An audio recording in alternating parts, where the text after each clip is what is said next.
right, that moves us to the action agenda. Action as necessary or appropriate on matters discussed in executive session. Do I have any motions under item 12? Mr. Hogan? I'd like to make the motion that we approve selected employment items listed in Exhibit A for action. Do I have a second? Mr. Satterfield? All in favor? And with Ms. Huddle, that is 7-0. Do I have any other motions? All right, if I do not, then I am moving forward to item 13 under the action agenda, the approval of proposed 2023-20... Hold on, sorry, Ms. Huddle, I didn't see your hand. Ms. Huddle, do you have a motion? Ms. Huddle, can you hear me? I don't know that she can hear me because I don't. Ms. Huddle? Yes, I was trying to make a motion Okay. for executive session. Yes, ma'am. I move that we extend the deadline to complete Phase 3 of the detailed procurement audit until January 31st, 2023, and retain the same maximum budget as originally approved on June 27th, 22. Do I have a second? I'll second. Mr. Hogan?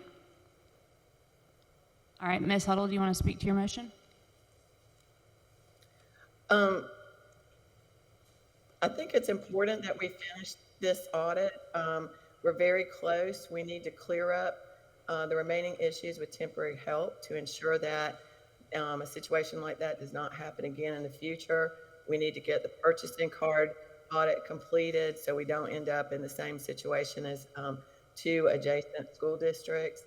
And as far as cost, actually, one of the vendors involved in the audit actually rebated over $300,000 to us since the audit started. I'm not saying that's cause and effect, but it certainly indicates that the audit is finding things that otherwise might not have been found, and we're so close to finishing it. I think we need to go ahead and get it finished. I also have a letter that we all got, an email from a member of the community who's a retired CFO, and he has asked me to put it in the minutes. He wanted to speak at public speaking, so I have actually sent that to Ms. White to have her add it to the minutes. Do we have that letter? Ms. White? Okay. Okay, I have not seen that letter. All right, does anyone have any other discussion regarding Ms. Huddle's motion? Mr. Scully? Yeah, I would ask that we do not extend the audit based on a lot of information.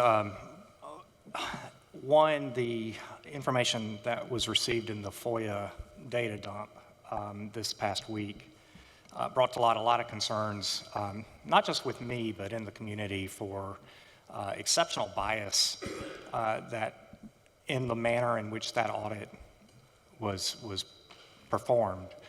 I've got several questions that I think we need answers to before we move forward, not just from the auditor or the company, but also the district in itself that we should consider first and really hash out. The community has a lot of questions.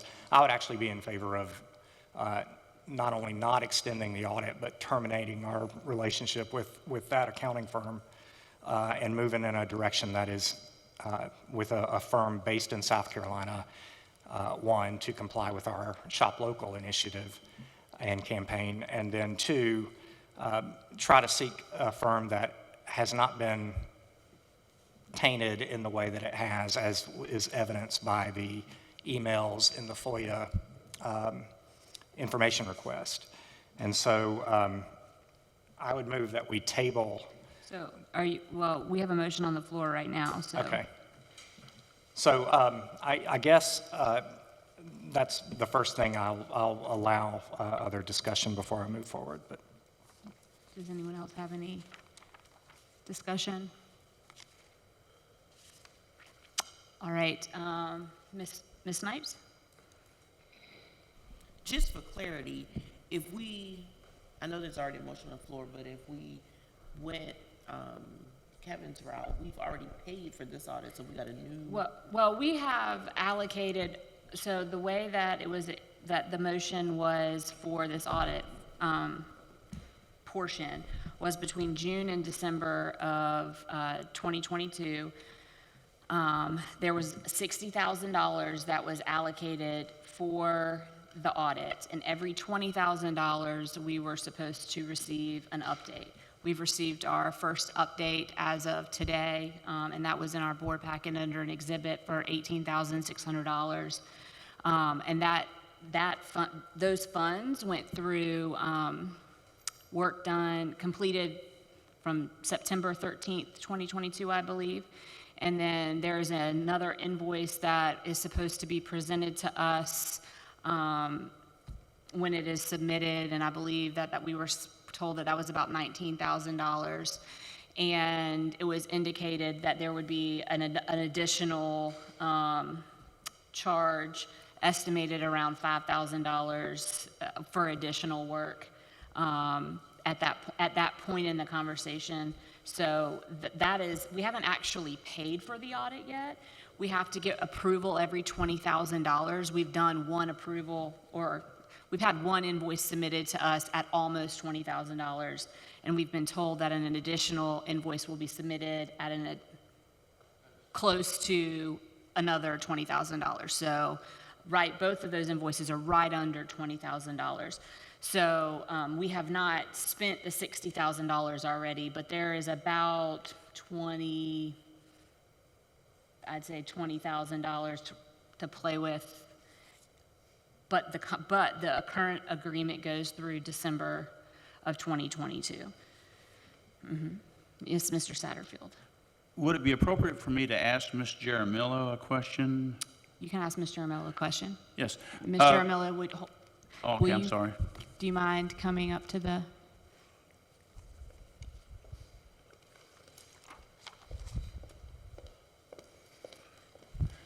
Thank Good you. evening, Madam Thank Chair, you. members of the board, Superintendent. Yes, you. sir. My question was, you mentioned in our previous meeting that a date in January where you would present the final, you could present the final budget to the board, correct? Yes, so my request has been to continue the work in January, complete by the end of the month, and present to the board in February. In February, okay. I misunderstood. I thought you said January.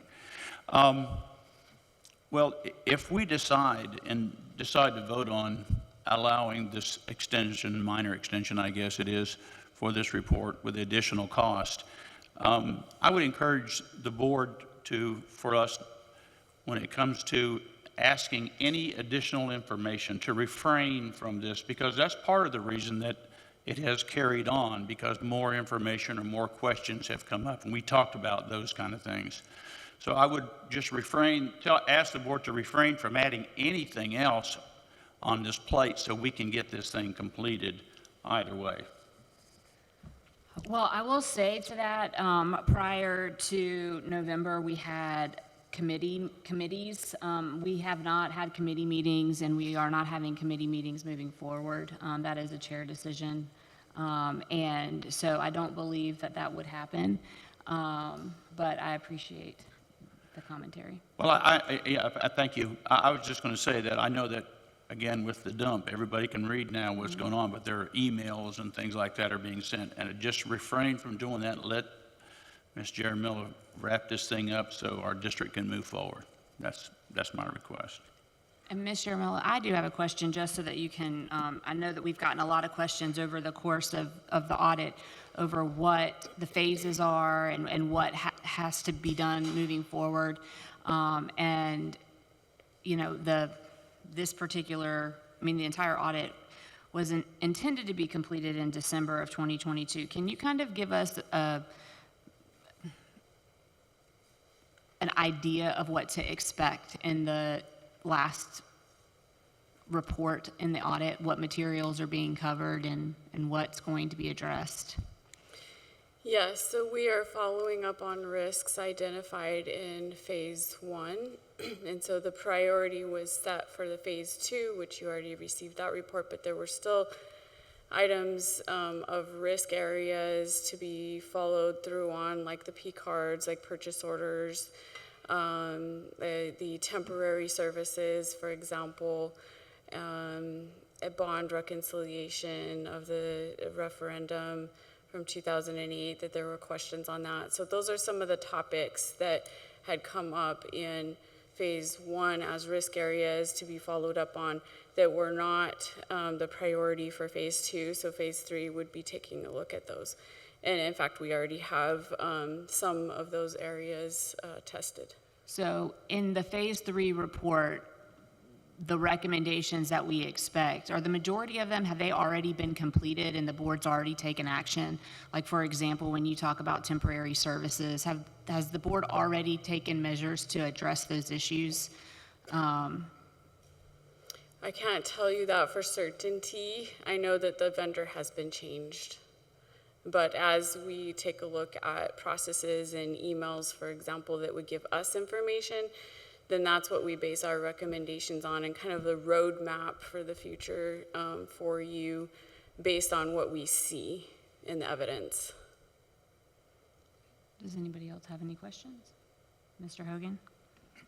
Mr. Mello, you would, with the remaining work that you have done, are you confident that you can deliver with the time frame that would be extended? You know, with the restriction of budget and time, I think the best course of action is just to, you know, in January, stop at that point, and where it's at is where it's at, but do our best to get through everything. I do have some hesitations, quite honestly, about the 2008 bond referendum area, in the fact just that that we had mentioned before there were some documents not available, so I kind of confirmed that with administration today. So there may be some limitations to what we can conclude on, is what I'm saying, but we're going to do our very best to find those answers. Do we have any other questions? Mr. Scully? Yeah, I agree with Ms. Jamarillo that we should stop with where it's at today. I don't think that there's going to be any additional benefit from this time until January for the district, and so I think we've seen and done enough on that, and we should stop where it's at. Okay. Matt? Mr. Marlowe, if we stop where we are at, would we expect a finished product of where we're at in December, January? I'm sorry, could you say? To Mr. Scully's point, if the decision was made to stop in January, or excuse me, in December, at the end of the contract, would there be much more information that would be included with an additional month than estimated $5,000 that would be covered through the end of January that wouldn't be covered through December? I believe so. Okay. I believe there's more information and fact-finding that can be received from the district side, and have a report with recommendations. You know, one of our recommendations is to have an internal auditor, and of course, you know, part of our work is taking a look at things normally from the past and then making recommendations for the future. And for me as a member of governance, I know that to make wise decisions, you need to be able to see the facts and you know, different sides of an issue, and be able to consider those things before moving forward on whatever it may be. So I do feel that that is my role, that I'm doing my imperfect best for you all to provide the answers that not only board members but community members have asked, and whether they have weight or not, I try to wade through the evidence and the information that the district provides to me, and then give you a report out on, you know, risk areas, facts, concerns, or maybe something that was not a concern, for example. And so as governance, I feel that you do have a huge fiscal oversight responsibility. And any consulting and input that you can receive for helping the district and the community, quite honestly, move forward and taking a look at things and then healing from that, hopefully, to move forward is beneficial. Yes, sir. Yeah, just kind of yes or no, would we expect to see a similar packet as far as the flow of the packet if this thing ended in December versus January, outside of potentially some additional information? I guess my question to you is if the contract was not extended past December, would we still expect a product of your findings to date? Yes, we would essentially report to you what we had completed through December. And that report would look similar to if it was extended through January, just potentially some more information? Right, right. Okay. Okay. Ms. Huddle, I saw your hand up. I apologize. Ms. Huddle? Yeah, I just wanted to point out that the motion is to stick within the budget that was established back in June, and we're losing 2 weeks at Christmas. So essentially, the motion is just to give the auditor 1 more month to finish the same scope of work that was originally planned and at the same budget or less than was originally planned. So all we're doing is extending it 1 month, also understanding we've got pretty much 2 weeks of vacation coming up. All right. Do I have any? Mr. Satterfield? Yeah, I had one more question for you. And this really piggybacks on Mr. Hogan's question, I guess, or comments. I'm not opposed to 1 more month if it's money well spent. In other words, part of what I think he was getting to, and correct me if I'm wrong in there, Mr. Hogan, was that your research for this extra month, will it be more of the same, or will there be additional recommendations to help us improve? In other words, I understand that in the importance of reflection. I understand the importance of looking and seeing the trials that you've been through and the errors in your systems and what you need to do a better job. And I think we've all been given that a lot of thought for recommendations, and we've looked at your recommendations. Would that allow you to make additional recommendations that would help us do a better job with our district? Yes, absolutely.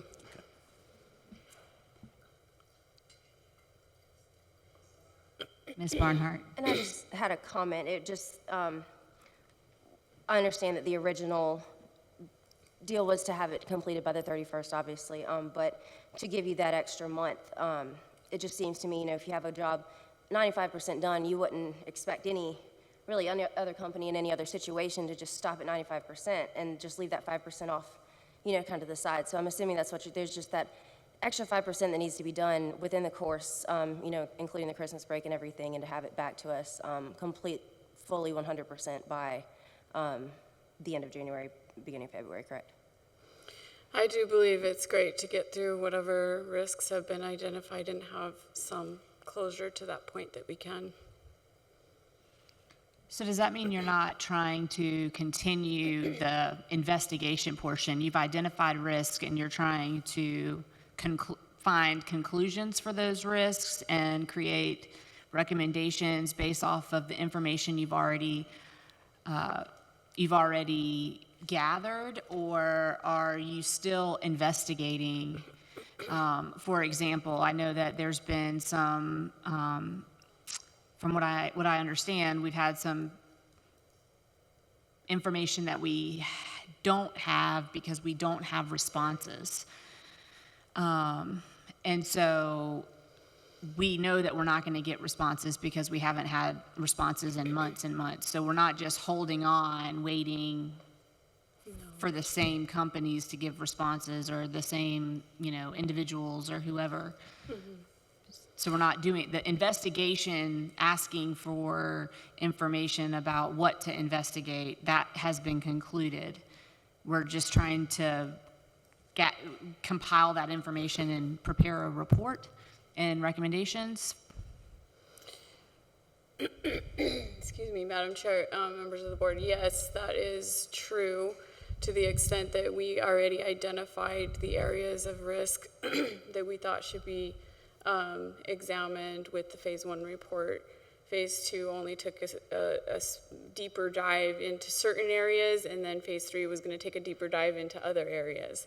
And so to answer your question about, excuse me, vendors that may not provide information, then, if they are not providing information, then we do what we can with the district records.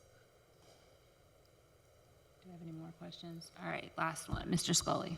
Yeah, there's been, the tenor of this mission, and what has been said is that the purpose is to make sure that not $1 is misspent or wasted.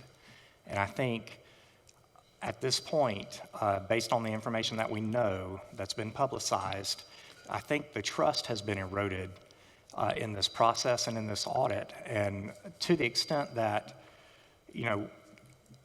I don't, the credibility of the findings, whatever they may be, at this point comes out, there is an erosion of trust and credibility there. And so I don't know the benefit of spending even the last remaining $5,000 when our goal is to make sure not $1 is wasted in getting additional information or findings such that it significantly alters, as Mr. Hogan said, that it won't alter the final product from what it would be today. I don't think from a cost benefit, I just don't see it at this point from that standpoint financially and from a credibility issue. There's bias involved in that, the way it's been conducted in this audit and in this investigation. So I would let's cut our losses and finalize it as it is, as of the existing deadline, and move forward. All right, I'm going to call for a vote. All in favor of Ms. Huddle's motion to extend the audit with JAG until the end of January 2023? All in favor? That is 4, 5. All opposed? All right, that will be 5-2. The motion passes. Do we have any other motions from executive session? All right, with that, we're going to move to action item number 13, which is the approval of the proposed 2023-2024 school year calendar, Exhibit J. Yes, ma'am. Thank you. Good evening again. I'm here to present the proposed 2023-2024 year-round modified academic calendar. After I was with you at the November meeting, we issued a community input survey via email to all School District 5 staff and families, and then we also did post it to our social media accounts. You can see in the exhibit we had just over 5,000 responses to the survey, the majority of which were School District 5 parents, 58%, and also a large number of staff as well. And the majority, 73.5% of the respondents preferred option C, which was the year-round modified academic calendar that we presented at the last meeting. So that is the recommendation of administration, I suppose, to adopt that calendar for 2023-24. But I'm happy to answer any questions you have. Mr. Satterfield? Yeah, I have a quick question. Have we ever looked at aligning this with the University of South Carolina for those teachers that are trying to get graduate credit during the summertime? Does it coincide with I just thought about that the other day when I saw that calendar, but I know that teachers, that's how you improve your salary, is to get those graduate courses in. And so I would hate to think there would be a conflict for teachers not being able to go a second summer semester, so to speak. Right, yes, sir. That honestly was not considered as part of this calendar, but going forward, or if, we could certainly look at that. Might be something to look at Yes, sir. anyway. Absolutely. I would say, while that hasn't been a consideration, one thing, Mr. Satterfield, I think be a good thing that we could discuss more with our staff is that while you can't get your master's, you can get a +30 through the district. So we do have that articulation. That would help, now, you can get that on our current calendar, but we do have that option. So I think, now, it doesn't work for the masters. But, Yeah, I think that's great. I was just, again, looking at teacher recruitment and saying, Amen. we're willing to work with you here too. We set That's up our right. calendar so that you can, That's yeah, right. either way, thank you. That's right. Do we have any other questions? I will say that I don't really understand the modified, like calling it a year-round modified academic calendar, because it's not a year-round calendar. And personally, and my vote will reflect that I think that there is a bigger, a bigger policy. I mean, it's a state law that our schools are supposed to start after the third Monday, and I think that there's good policy reasons for that. I understand that a year-round calendar kind of circumvents that law. I just don't necessarily feel like this is a true year-round calendar, and I have concerns about that December timeframe. But I absolutely respect I appreciate you putting this out to the community. So thank you for that. Does anybody else have any? All right, do I have a motion on the floor? I think we did. I think we may have done that backwards. I apologize, that was on me. Mr. Hogan. I'd like to make the motion that we approve the proposed 2023-2024 school calendar year shown in Exhibit J. Do I have a second? I'll second. Ms. Barnhart? Thank you for calling out. All right. I think we just had discussion on that unless anybody else has anything else to say. All right. All in favor? All right. And that is a 6. All opposed. That would be me.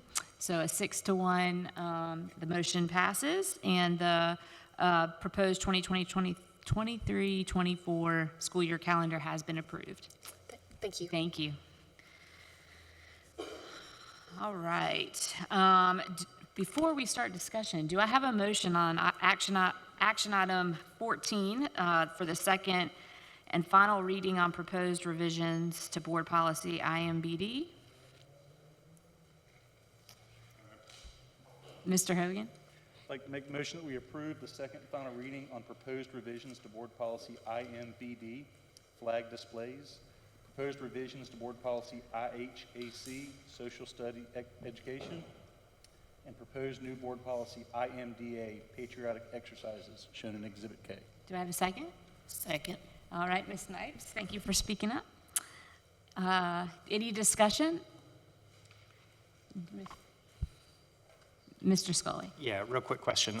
Dr. Ross, just want to clarify and confirm the graphics included in this policy. Can you confirm that those have been taken directly from the statute, or have we altered them in any way that will be displayed?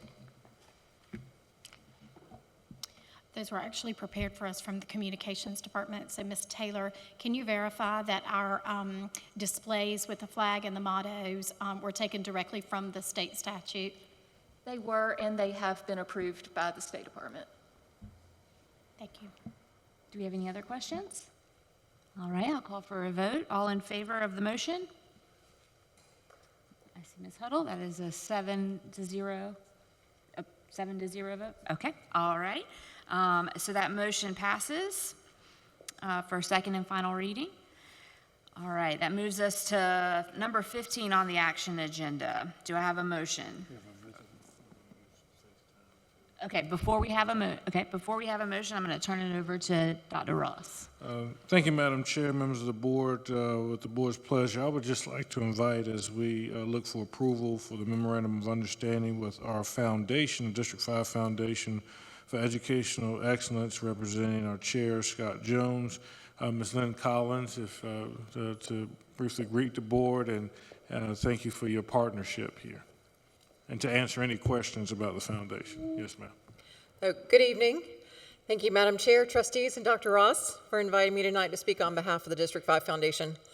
My name is Lynn Collins, and after over 16 years of working for this district, I'm now serving as the executive director of the foundation. For those of you not familiar with what we do, we like to say we're the philanthropic arm of the district.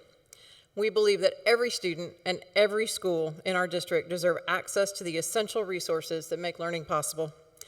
These resources range from food over the weekend to innovative teaching and learning opportunities. Each year we raise funds for teacher grants and student research grants.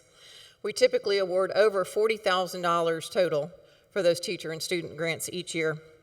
Last year, we were able to provide at least some funding for every teacher or student who applied for a grant. We were super excited about that. Our largest activity, however, is helping fund the Snack Pack program, which provides snacks over the weekends for some of our neediest students. That runs almost $4,000 per week, and the foundation is responsible for 1 week a month of that. I wish to extend a special shout out to Lake Murray Elementary, whose students raised over $800 in the last couple months for the Snack Pack program. We must also not forget our students and families who experienced tragedies such as house fires and the flooding from a few years ago. The foundation maintains an emergency fund to help in these times, and I'd like to give a special thank you to Jennifer Felkel for helping coordinate all of those emergency activities.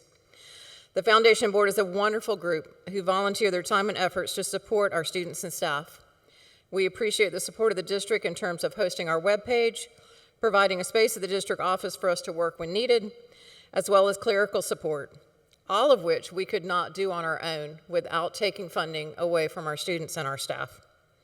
Speaking of funding, there's several ways to contribute, as simple as shopping on Amazon, direct donations, donating during events such as Midland Gives, or recognizing a staff member for our 5 for 5 program. We hope to have many more years of collaborating with and supporting the schools of Lexington and Richland 5, and I appreciate your time tonight, and I welcome any questions that you may have. Thank you. Do we have any questions? All right, I appreciate that. Thank The you. foundation does a lot of amazing things, so thank you. All right, do we have a motion? Ms. Barnhart. I'll make the motion for the renewal of District 5 Foundation for Educational Excellence, Incorporated Memorandum of Understanding and Agreement. All right, do I have a second? Second. Mr. Hogan. All right, any discussion? All right, hearing none, I'll call for the vote. All in favor? That is 7-0, the motion passes. Thank you.